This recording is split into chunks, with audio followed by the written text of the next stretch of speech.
예, 안녕하세요. 자, 이번 시간부터는 우리 이제 종합 문제, 우리 1팀, 2팀, 3팀으로 나눠서 1, 2팀은 이제 여기 이제 먼저 한번 문제가 뭐다? 이거 설명하고, 옆에서 궁금한 거 질문하고, 그 다음에 여기서 준비한 거 이제 얘기하고, 문제 얘기하고, 이제 쟁점 얘기한 다음에 궁금한 거 자기가 얘기해주고, 물어보고, 그렇게 해서 하고, 그 다음에 이제 궁금한 거 이런 거는 우리 3팀, 저랑 이제 다른 친구랑 같이 전반적인 궁금한 건 체크해가지고 같이 질문, 답변, 질의응답 이렇게 하도록 하겠습니다. 자, 오늘 두 분 잘 부탁드려요. 네. 시작. 예. 진짜. 그럼 저희는 12, 13절하고 34절, 45절에 대해서 종합 문제 해보겠습니다. 우선 네, 제가 먼저 12절하고 13절 내용을 준비를 했는데요. 먼저 12절은 토지보상법 제20조 사업인정과 동법 제34조 수용재결, 그러니까 사업인정이랑 수용재결에 대해서 좀 비교하는 문제였습니다. 저희 연기 1주차 스터디 문제도 이거랑 좀 비슷했는데요. 제가 생각했을 때 그때 너무 못 썼어가지고 다시 쓰면 좀 잘할 수 있지 않을까 해서 했는데 또 해보니까 어렵더라고요. 그래서 네, 한번 내용에 대해서 먼저 말씀드려보겠습니다. 일단 쟁점은 내용은 문제는 되게 간단해요. 사업 인정과 수용 재결의 법적 성질에 대해서 논하고, 그리고 불복 방법에 있어서 차이점이 있다면 그거에 대해서 설명하는 문제였는데요. 우선 당연히 사업 인정 수용 재결에 대해서 의의랑 법적 성질을 먼저 설명을 해줬고요. 그리고 좀 이게 30점짜리 문제인데 그거에 비해서 약간 내용이 빈약할 수 있기 때문에 거기다가 여기 종합 문제에는 사업 인정과 수용 재결의 관계를 같이 추가 목차로 넣었더라고요. 그래서 저도 그 부분을 조금 더 보충해서 쓰는 방식으로 한번 작성을 해봤고요. 그리고 사업 인정과 수용 재결의 불복 방법상의 차이점에 대해서도 좀 목차를 여러 개 잡아서, 왜냐면 이게 30점 문제인 거에 비해서 그러면 15점씩 나눠 가져야 되는데 이번에 조금 목차가 부족해서 여기 차이점을 좀 많이 넣고, 마지막 결은 사업 인정과 수용 재결의 하자 승계를 논하는 그런 문제였습니다. 아무래도 좀 아시다시피 사업 인정에 있어서는 그 명문의 규정으로 불복 방법이 정해진 게 없고, 수용 재결은 토지보상법상 83조랑 85조에서 재결 절차를 규정하고 있기 때문에 이런 부분이 가장 큰 차이점이었는데, 그래서 그걸 중심으로 목차를 잡았습니다. 그리고 그래서 저는 이제 그 서를 쓰고 법적 성질 이제 물음에 대해서 했고요.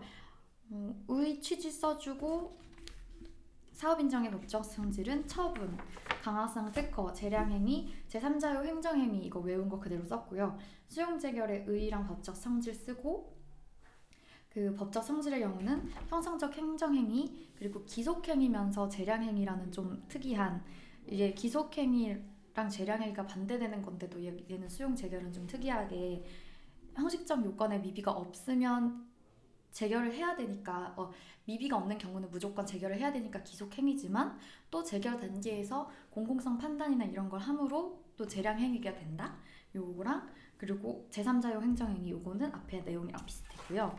그리고 이제 사업 인정과 수용 재결의 관계에 대해서 써줬는데, 저는 이거를 두 가지로 나눠서 썼는데요. 사업 인정이 취소되지 않는 한 수용 재결 단계에서 사업 시행이 불가능한 재결을 할 수 없는 그 서로 간의 구속력을 갖는다는 거랑, 사업 인정이 수용 재결을 전제로 이뤄진다는 점, 그래서 두 가지 부분의 그 관계성을 찾아서 썼고요. 그리고 불복 방법상 차이점으로는 우선 적용 법률의 차이, 명문의 규정이 있고 없고가 얘 둘의 가장 큰 차이점이라 이걸 먼저 썼고요. 이걸 작성을 할 때 사업 인정이 먼저 있는 거니까 웬만해서는 사업 인정을 먼저 쓰고 그 다음에 수용 재결에 대해서 써서 좀 통일성을 가지려고 했어요. 그리고 불복 사유 차이, 그리고 저는 이거 쓸 때 행정 심판의 차이랑 행정 소송의 차이가 좀 헷갈렸는데요. 이게 찾아봤을 때는 행정 심판이 좀 이의 신청이나 이런 부분이었고, 행정 소송은 실질적으로 이제 소송을 했을 때 경우에, 그러니까 그 83조 85조로 나누면 83조가 행정 심판이면 85조가 행정 소송이어서 그 각 그 서로 차이점에 대한 부분을 했고요.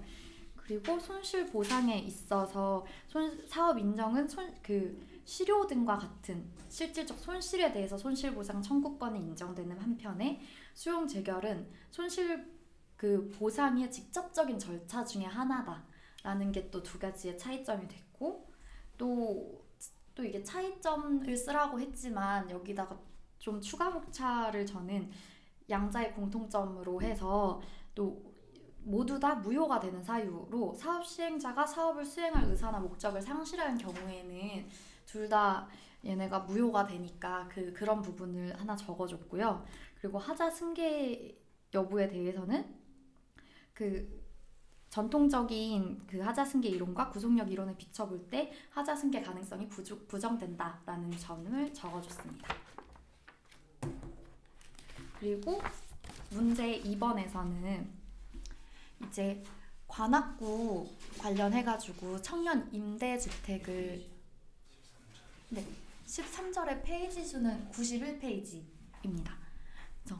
관악구에서 봉천동 일대에 청년 임대 아파트 건설을 위한 공익 사업이 진행이 되는데, 거긴 인근 주민들이 학군이 피해가 오고 주차난 심화가 오고 또 주변 오피스 등이 부족해서 유인이 부족하니까 사업할 수 없다라고 주장을 하고 있는 데 대해서, 그러면 사업 인정과 사업 인정 고시의 법적 성질을 알아보고 과연 인근 주민이, 그러니까 수용의 당사자가 아닌 인근 주민에게도 소송을 제기할 원고 적격이 있는지, 그리고 행정소송 제기를 할 때 집행정지 요건에 해당하는지와 비례의 원칙에 비춰봤을 때 사업 인정의 위법성 및 위법성 정도에 대해서 설명하고, 마지막으로 그럼에도 불구하고 사정 판결이 가능한지에 대해서 설명을 해보았습니다.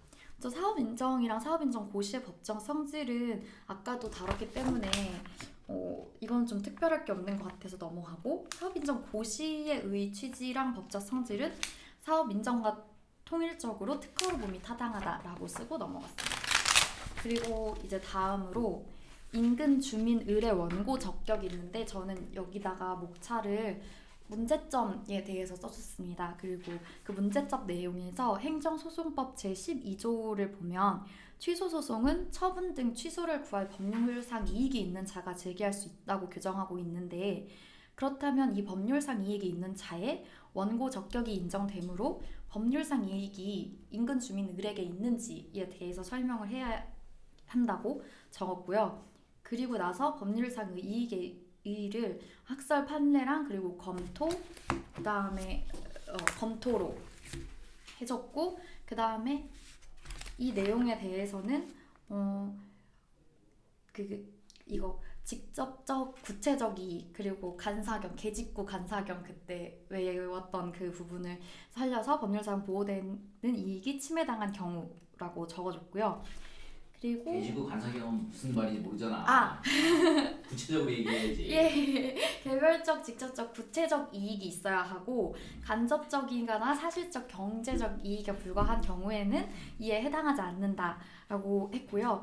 그리고 그러면은 현행 행정소송 제도에서 이제 참고해봤을 때 법률상 보호이익 구제설이 타당하다고 판단이 되는 바, 그렇다면 이 법률의 범위에 대한 논의가 또 필요해서, 그런 법률의 범위에 대해서 또 판례 다수설이랑 검토로 나타냈을 때 좀 판례도 그렇고 다수설도 그렇고 이런 법률의 범위를 계속해서 좀 확대화하는 경향으로 나가고 있기 때문에 우리의 재산권 침해나 이런 직접적인 그런 것뿐만 아니라 기본권에 대한 침해도 요새는 법률상 침해되는 이익으로 보고 있는 바, 그래서 인근 주민이 누려야 할 주차의 편의성이라든지 학군에 관한 그런 기본권 역시도 침해에 따른 보호해야 할 법률상 이익으로서 원고 적격이 인정된다고 적극 썼습니다. 그래서 인근 주민 의뢰 원고 적격을 따로 목차로 잡아서 적극이라고 적었고요.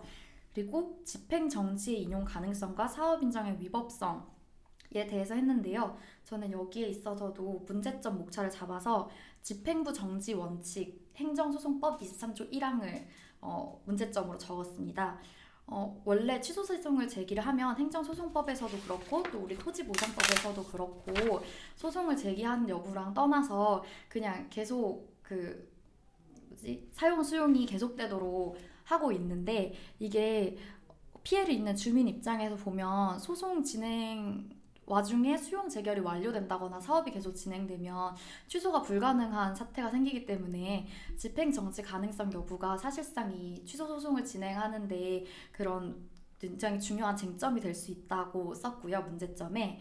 그래서 집행 정지가 인용 가능성이 있는지 여부를 행정소송법 23조 2항을 들어서 적었고, 본안 판단의 실효성 확보 및 당사자의 권익 확보의 보호의 취지가 있으면서 적극적 요건과 소극적 요건을 들어줬습니다. 먼저 적극적 요건은 신청하는 사람이 주장 소명해야 되는 걸로 적법한 본안 소송이 계속돼야 될 것, 그리고 개처손긴, 그래서 계속돼야 되고 처분이 존재하고 손해가 가능성이 있어야 되고 긴급한 필요가 존재할 것을 요건을 합니다. 그리고 소극적 요건은 행정청이 주장 소명할 요건으로 공공복리의 위법 그게 없어야 되고 본안 청구의 위법성이 이유 없음이 명백하지 않아야 한다라고 했고요.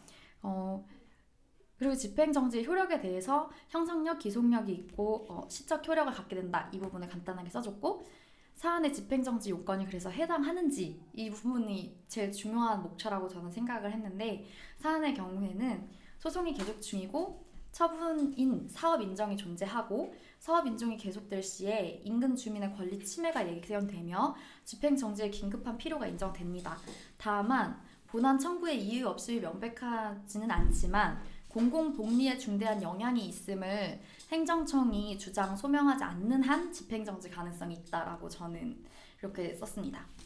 그리고 사업인정의 위법성 판단과 그 정도에 대해서는 사업인정은 공사이권 형량이 요구되는 행위이기 때문에 준해 형절, 주체 내용 절차 형식 면에서 하자가 없고 그런 요건상 힘이 있으면 하자 있는 사업인정이 되는데, 이 사안의 경우는 비례 원칙을 따져봤을 때 사안에 적용해서 아무래도 역세권도 아니고 유인될 오피스도 적은데 공익성 정도가 낮은 그 정도에 비해서 주민 피해가 훨씬 큰 바 비례 원칙에 위배돼서 위법성이 인정됐다고 썼고요.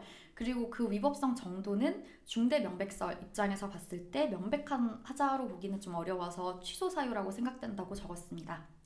그 마지막으로 이제 사정 판결 가능성은 그 문제점을 또 목차로 적었는데요.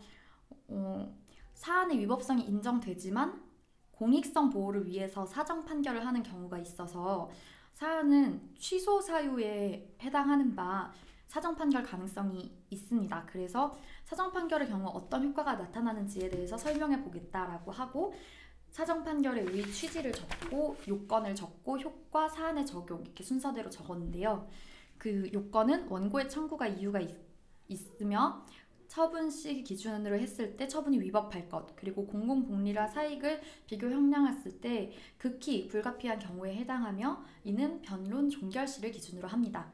그리고 입증 책임은 피고인 행정청에 있음이 원칙이나 법원에서 직권 판단도 가능합니다. 그래서 효과는 원고 청구가 이유 있음에도 청구 기각되고 판결 주문에 해당 처분의 위법성이 명시되며 처분 위법성 자체가 치유되지 않으므로 그에 대한 손해를 정보하고 손해 발생 예방을 위한 구제 방안을 마련해야 하며 소송 비용은 피고가 부담합니다. 그래서 결국 사안의 적용은 인근 주민 의뢰 타당성이 인정이 되더라도 건설 사업의 진행 정도라든지 공적인 필요성이 비춰봤을 때 그걸 주장할 수 있다라고 하면 사정 판결 가능성이 배제된다고 보기도 어려운 바, 만약 이로 인한 손해는 국가 배상 청구권을 통해서 권리 구제 받을 수 있을 것이라고 보인다라고 적었고요.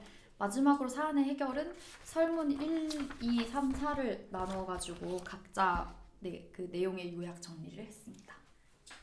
아주 좋아요. 네. 네. 네. 뭐 궁금한 거 있으면 질문하고. 네.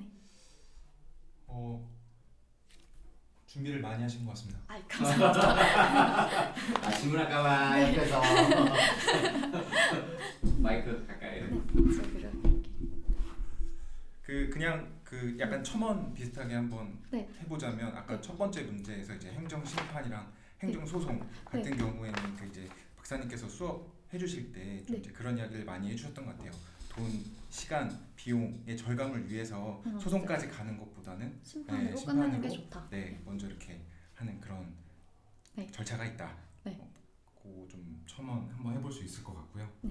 뭐 특별히 뭐 제가 더 덧붙이거나 할 건 없을 것 같고 두 번째에서는 그 따로 아니요 죄송합니다. 첫 번째 여기서 네. 그 양자의 무효 사유 이렇게 이제 따로 별도의 목차를 잡아주셨다고 했는데 네. 그거를 맨 마지막에 넣는 것보다는 네. 그 중간에 관계 아, 거기에 관계에 넣으면 넣어요. 어땠을까라는 아. 생각이 좀 들어요. 왜냐면은 네. 계속 차이에 대해서 설명하는 목차들이다가 그 둘 다 무효다라고 하는 공통된 이야기를 하는 것보다는 이쪽 여기 뭐 관계나 아니면 뭐 그런 이야기를 좀 했으면 어땠을까라는 생각. 예, 네. 그 정도. 예, 첨언 드리겠습니다. 네, 저는 그 34절 토지보상법 제 44조 인도 또는 이전의 대행이랑 그다음에 이제 45절 문제를 준비를 했는데요. 네, 그럼 이제 한번 시작해 좀 보도록. 많이 중간에 건너뛰었어. 예, 그 제가 이제 중간에 건너뛰게 된 이유는 오늘 저희가 이제 세 팀이 준비를 하게 되는데 각자 두 문제씩 하게 됐습니다. 그래서 이제 각자 이제 두 문제씩 분배를 하다 보니까 다른 분들이 중간에 있는 문제들을 선택을 해주셔서 저는 좀 뒤에 문제를 하게 됐습니다. 하긴 다 해야 된다. 네. 처음부터까지. 네. 네, 이제 그 34절 문제 같은 경우에는 그 워낙 중요한 문제라고 생각합니다. 이제 그 수업 시간에도 특 A급이라고 이제 말씀을 해주셨던 문제고요. 그 이제 이 문제의 또 특징은 그 이제 30점인데 각각 10점, 10점, 10점이 있기 때문에 이 10점 배점에 맞는 분량으로 작성을 하는 것도 굉장히 좀 중요할 거라고 생각합니다. 네, 그래서 뭐 제가 문제를 다 이제 읽진 않지만 이제 뭐 핵심적으로 봤을 때 1번은 대행과 대집행에 대해서 설명을 하는 거고 2번 같은 경우에는 이제 그 매매 대상 건물에 대해서 철거 의무를 부담한다고 했을 때 이제 협의 취득한 건물 소유자가 그렇게 이제 약정을 했을 때 이게 과연 대집행이 되는지 3번도 뭐 비슷한 얘기지만 협의 취득 대상 건물에 대해서 약정한 철거 의무가 강제적 이행을 할 수 있는 대집행 방법으로 실현할 수 있는지 여부 검토인데요. 그 아마 이제 목차 같은 경우에는 교재에도 나와 있듯이 뭐 기본적인 사실 이제 이 정도 목차를 잡아주면 괜찮을 거라고 생각합니다. 그래서 논점의 정리가 나오고 그다음에 이제 저도 그 첫 번째는 이제 물음 1에 관하여 그래가지고 이제 시작을 하게 되는데요. 저 같은 경우에는 그 이제 배점에 맞게 쓰려다 보니까 그 대행에 관련해서는 대행 의의 및 요건 등 해서 좀 짧게 해서 여기에 좀 압축을 많이 했습니다. 왜냐면 제가 생각했을 때는 이 문제 자체가 대집행이랑 관련이 많이 된다고 생각을 해서 대행에 많은 분량을 배치하는 것보다는 대집행에 좀 더 내용을 배분을 하면 어떨까 싶어가지고 그렇게 좀 했고 대집행은 조금 자세하게 좀 다뤄봤는데요. 일단 대집행의 의의에 대해서는 그 행정기본법 제30조 1항의 내용을 바탕으로 작성을 하였습니다. 이 내용은 그 박사님께서 수업 시간에 많이 언급을 해주셨던 내용들이어서 반드시 이제 이 내용을 좀 의의에 적어주셨으면 좋을 것 같고 그다음에 이제 요건 같은 경우에는 두 가지로 이제 분리를 했습니다. 행정대집행법 상에서 대집행 요건, 그다음에 토지보상법 상에서의 대집행 요건. 약간 뭐 어떻게 보면은 대동소이하다고 할 수 있지만 조금 이제 차이점이라고 한다면 이제 그 토지보상법 대집행 요건에서 이제 기간 내 의무를 완료하기 어려운 경우 요 내용이 이제 추가가 되니까 그 점이 조금 약간 차이점이라고 할 수 있을 것 같아서 이 정도 이제 요건을 놓고 그다음에 마지막으로는 이제 대집행의 절차 해서 계고 통지 실행 비용 징수 절차가 있다는 거 그다음에 이제 처분이다라는 점 그렇게 넣어서 하니까 이게 딱 10점이 나오더라고요. 그래서 이제 그렇게 좀 정리를 했고 그다음에 이제 물음 2 관련해서는 일단 저 같은 경우에는 그 사업 인정 전 협의 아마도 대부분 다들 그렇게 생각을 하실 거는 같아요. 이게 그 일단 사업 인정 전 협의의 의의나 취지에 대해서 먼저 좀 설명을 해야 되지 않나 해서 이제 그 내용을 놓고 제가 이제 지난번 박사님께서 이제 좀 약간 문제점 고쳐야 할 점이라고 해주셨던 부분이 너무 이제 이론식 답안이다라고 하셔서 제가 이제 이번에는 좀 학설이나 판례 검토 이런 목차를 좀 많이 잡았습니다. 그래서 의 취지를 넣은 다음에는 바로 학설 및 판례 해서 2006도 7096의 내용을 좀 넣었고요. 그다음에 이제 검토를 넣고 그다음에 이제 두 번째 좀 큰 목차로는 그러면 이제 사업 인정 협의에 대해서 법적 성질을 보았으니 두 번째는 과연 이 주택 철거 의무 부담이 공법상 의무인지 아닌지를 봐야 될 거라고 생각했습니다. 왜냐하면 이걸 왜 우리가 봐야 하냐면 대집행을 하기 위해서는 이것이 공법상 의무여야 하니까 이게 만약에 공법상 의무가 아니라고 한다면 대집행이 될 수 없다. 사실 이 부분도 그 박사님께서 지난번에 언급해 주신 대로 기승전결 이 구조를 따라가기 위해서 좀 필요한 목차라고 생각을 하는데요. 그래서 이제 이 내용도 관련 판례의 태도, 검토 요 이제 두 가지 작은 소목차를 넣어서 결론적으로는 판례 태도가 합당하다. 즉 판례 태도는 뭐였냐면 이게 이제 사법상 매매의 성질을 가지고 있고 그래서 공법상 의무가 아니다. 그래서 철거의 의무를 부담하겠다는 것은 대집행의 대상이 되지 않는다는 태도가 합당하다고 판단된다.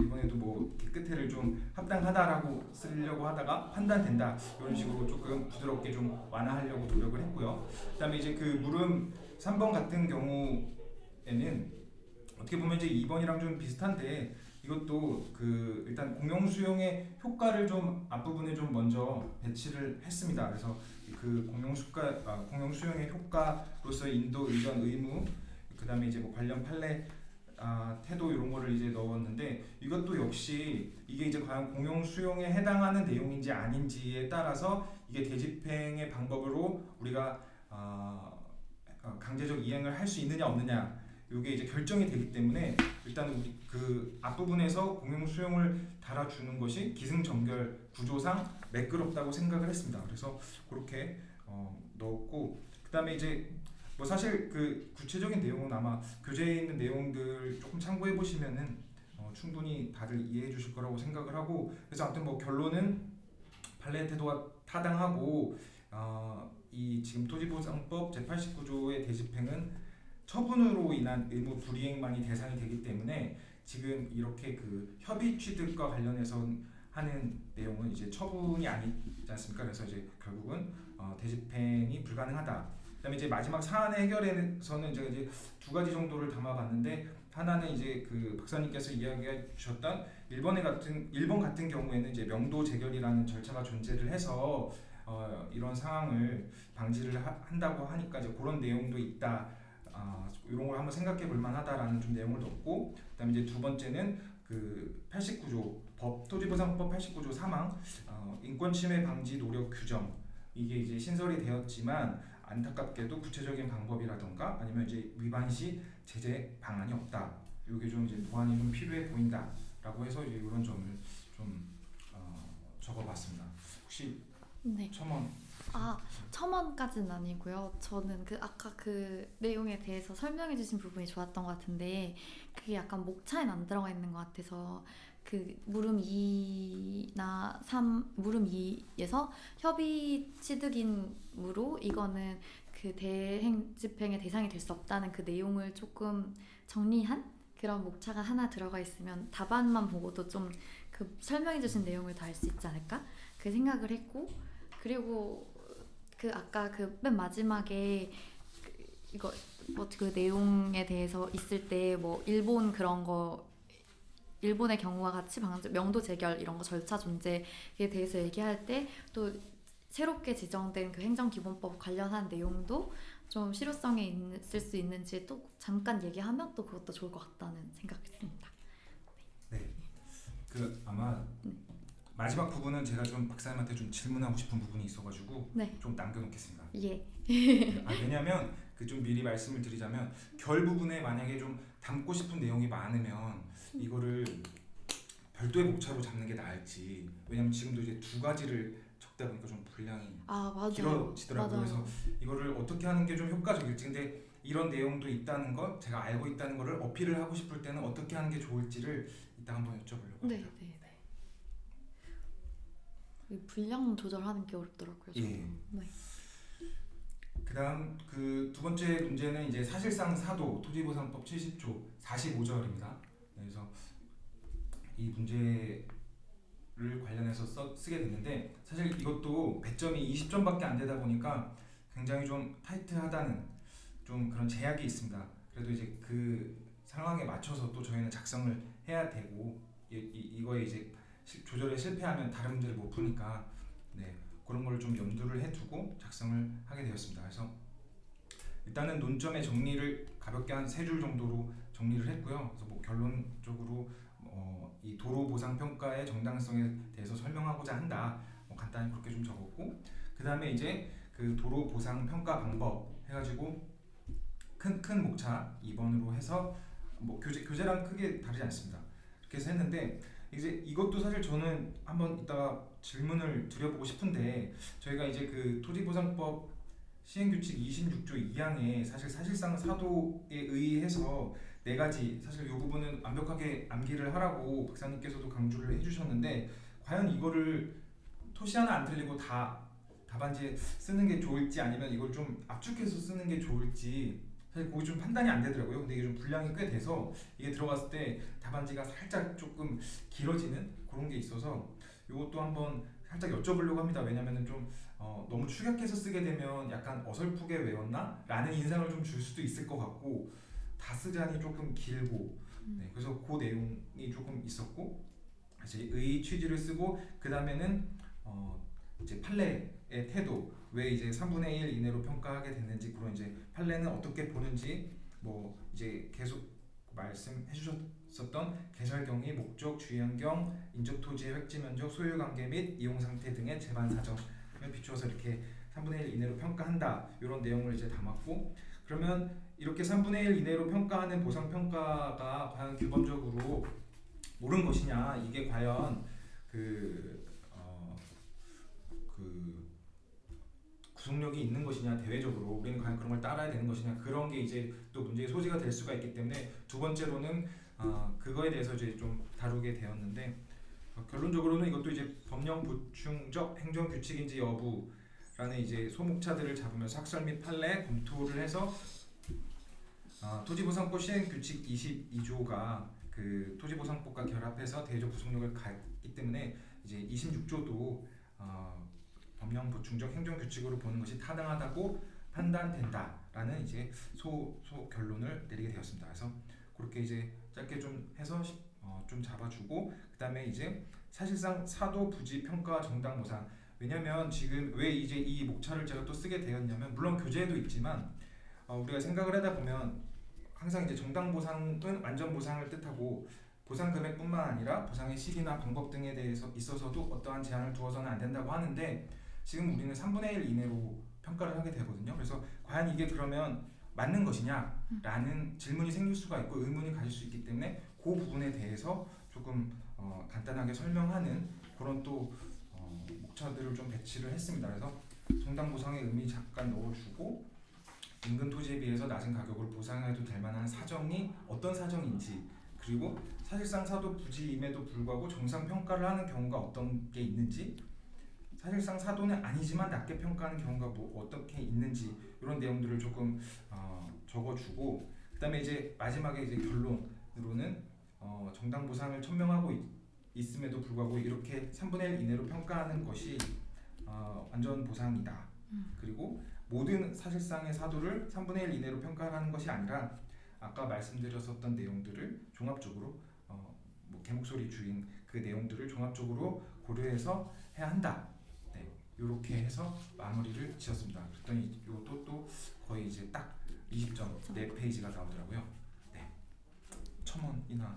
예. 저 질문할 거 사실상 사도가 제가 기억하기로는 화채 이론을 해가지고 그 인근 토지에 사도로 사용하면서 그 이익이 화채되었다고 보기 때문에 사실상 사도는 인근 토지의 3분의 1로 평가하는 거라고 저는 알고 있는데 그래서 그 결과적으로 그 사실상 사도 부지 평가의 정당 보상 이 목차에 그런 내용이 좀 들어가도 되지 않았을까라는 생각이 들었습니다. 그리고 네, 그래서 그러니까 그게 사실상 사도로 평가를 3분의 1로 하는 의미라고 저는 생각했거든요. 네. 네, 그래서 그런 부분이 좀 있으면 좋고. 그게 2번. 아, 인근 토지에 비하여 낮은 가격으로 보상을. 보상해도 될 만한 사정. 그럼 화채 이론이라고 그 적어주는 게 낫지 않을까요? 여기다 화채 이론이라고 네. 뭔가 명확한 그게 있어야 아는 것 같은 느낌이 드니까 그래서 가치가 그 이전되고 네. 그거에 대해서 좀 써줬으면 좋을 것 같고. 화채 이론이 사실 그 네. 앞에 있기는 화채론이 있었어요. 네, 근데 이제 네. 그 의나 이제 이런 네, 쪽 그 앞에 목차로 네. 그냥 여기다가 옆에 화채 이론 이렇게 해주면 더 눈에 띄을 것 같았고, 그리고 정당보상이 헌법 23조 3항이 그 법령 규정에 따라서 정당보상을 천명하는 거니까 이것도 법령 그게 인정되는 한 사실상 사도를 하는 거에 정당성이 인정된다라고 결에다가 써도 그 23조 3항에 대한 그게 좀 되지 않을까. 그래서 완전 보상, 정당 보상의 일환이다라고 해도 될 것 같다는 생각이 들었습니다. 좋은 이야기 감사드립니다. 사실 저희가 이게 많은 내용을 참 담고 싶은데 항상 분량이나 맞아요. 배점을 생각하다 보면은 좀 많이 추려야 되더라고요. 그래서 맞아요. 그런 데서 어떤 데 조금 더 힘을 줘야 될지 이런 맞아요. 고민들이 많이 생겨서 말씀해 주셨던 내용도 정말 다 담고 싶고 더 막 쓰고 싶은데 참 그 부분이 좀 근데 어려운 것 이게 같습니다. 그냥 옆에다가 명확한 단어로 쓰면 되는 거니까 화채 이론으로 하면 오히려 훨씬 짧게 줄일 수 있을 것 같아요. 네, 네 글자로 5글자, 네 글자 화채 이론. 그러면 일단 저희가 준비한 내용은 네, 여기서 일단 마치도록 하겠습니다. 네, 감사합니다. 선생님 저